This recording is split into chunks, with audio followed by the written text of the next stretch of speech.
Турстат порталы чыгарган маалыматта Кыргызстан кышкы туризм боюнча КМШ өлкөлөрүнүн ичинен Казакстан, Азербайжан менен тең ата өнүгүп келе жаткан өлкөлөрдүн катарына киргендиги жазылган. Мындай көрсөткүч коронавирус пандемиясынын кесепеттеринен толук арала электе чыгып жатканын эске алуу керек. Азыр эле 9 айдагы көрсөткүч 5 миллионго жакындады. Кандай окутуулар жүргүзүлдү, анан кышкы туризмде кышкы туристтик продуктлар иштелип чыкты. Алар таратылып, мисалы снегоступинг деген бизде жок болчу, астротуризм деген туристтик продуктлар жок болчу да, ошолор иштелип чыгып ишке киргизилди.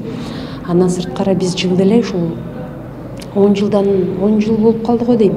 Кышында, анан жайында туристтик мезгилдерди өзүнчө бөлүп, атайын иш-чараларды мерчемин бекитип, анан ошолордун негизинде иш алып барабыз да.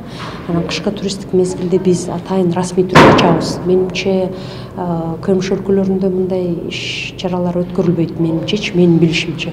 Биз атайын даярданабыз, алдын ала иш пландарды түзүп, анан атайын расмий түрдө кышкы туристтик мезгилдин, жайкы туристтик мезгилдин ачылышын, расмий түрдөгү ачылышын азем кылып өткөрөбүз да.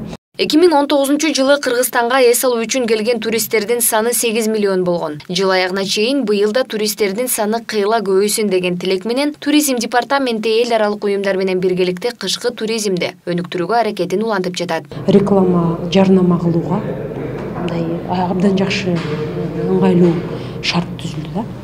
Анан ошондуктан биз СММ аркылуу, интернет аркылуу, анан ошол өзүм эле айтып аткан жана кышкы туризмди туруктуу өнүктүрүү долбоорун Helvetas Кыргызстан уюму менен биргеликте ишке ашырып атабыз. Бул негизи швейцариялык долбоор деп айтпадымбы, анан Швейцария өкмөтү бизге колдоо көрсөтүп, туризм департаменти 2019 жылы барып, ошол туристтик ассоциация менен барып меморандум түзүп келгенбиз.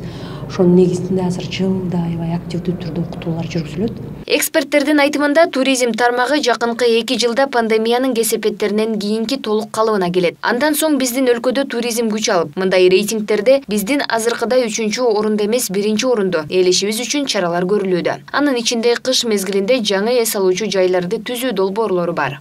Биз мындай эсең мамлекет, КМШ мамлекеттериндеги эң бир чоң бир объектин салалы деп атабыз да. Бул мына Бишкек шаарында 30 километрлик Орусай деген проектибиз бар. Бул Орусай деген проект мына Байтык айыл өкмөтүнүн үстүндөгү абдан чоң мега проект да бул. Ушул проектти горнолыжный комплекс салалы деп пландап, анын атайын расчетторуну, жанагы эсептерини, анан алдын ала жана предварительный ТЭО деп коет, техник экономикалык негиздемелерди, расчетторун чыгарып аткан убагыбыз.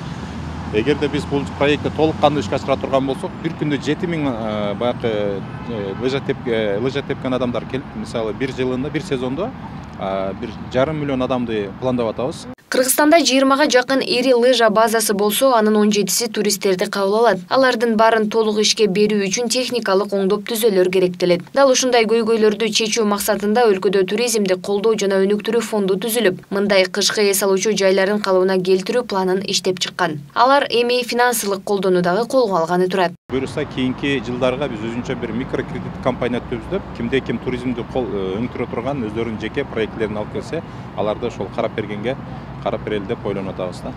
Мындай иштерди туризмди өнүктүрүүнү колдоо фонду Кыргызстанда 4 мезгилде тең туристтерди кабыл алууну жакшыртуу үчүн көрүп жатат. Белгилей кетсек, туризмди өнүктүрүүгө өлкө ичиндеги миңдеген тур компаниялар дагы аз эмес салым кошот. Алар жайкысында, кышкысында кооз жаратылышыбызга жүйө, атчан жана транспорт менен турларды уюштуруп, ички туризмди дагы өнүктүрүүгө салым кошуп жатышат дейт департамент өкүлдөрү. Эске салсак, суук түшкөнү өлкөдө шартка жараша тоо лыжа базалары иштеп баштайт. Жакын арада кышкы туризмдин расмий ачылышы дагы пландалып жатат.